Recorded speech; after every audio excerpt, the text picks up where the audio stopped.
Welcome.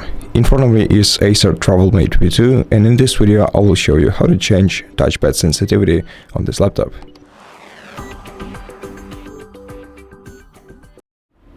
To do it, you have to open the Start menu, then go to Settings.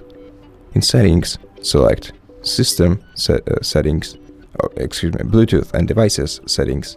Then scroll down to Touchpad, and here you'll be able to change your touchpad sensitivity by moving this slider to the left to decrease it and to the right to increase it. The default value is 5.